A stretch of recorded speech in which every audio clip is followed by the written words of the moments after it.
Édition spéciale, évidemment, sur le Darfim Babour, un pays brisé. Ils sont des milliers dans le cas de ce petit Le garçon. nombre de victimes augmente chaque jour. Certaines sources évoquent 120 000 morts. Et alors que la situation empire de jour en jour, Le Darfim Babour appelle à l'aide. Chaque jour, des centaines d'enfants meurent de faim. Ce qui se joue au Darfim Babour est un drame humain sans précédent.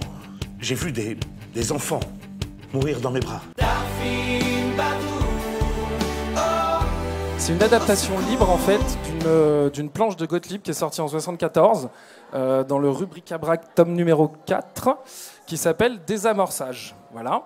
Et à l'époque, Gottlieb s'était intéressé en fait à la spectacularisation qu'il y avait eu autour d'une famine au Biafra, qui est une région de l'Éthiopie. On a fait cette vidéo parce qu'on trouvait ça assez intéressant que 40 ans après, les choses n'aient pas changé, voire même elles aient empiré. Nous, on est là pour poser des questions.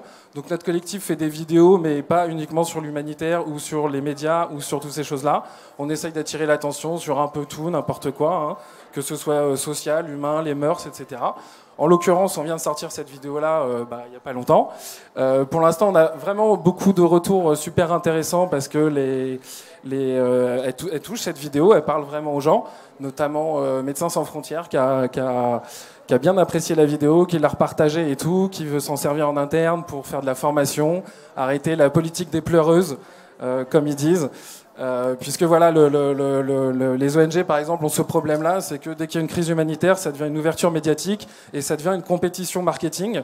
Et on se retrouve à avoir des associations qui s'occupent de famine par exemple, qui font de la pub pendant les tremblements de terre ou les tsunamis, parce que les gens sont prêts à donner, alors qu'ils n'interviennent pas du tout là-bas. On n'est pas contre l'humanitaire, on nous a attaqué là-dessus aussi. Voilà, il faut effectivement faire des choses dans les pays qui sont en crise. Après, on pense qu'il y a aussi tout un tas de personnes qui font de la récupération et que peut-être il y a une autre façon de gérer tout ce qui est don, tout ce qui est humanitaire et tout ce qui est la générosité, tout ce qui est caritatif, quoi, voilà.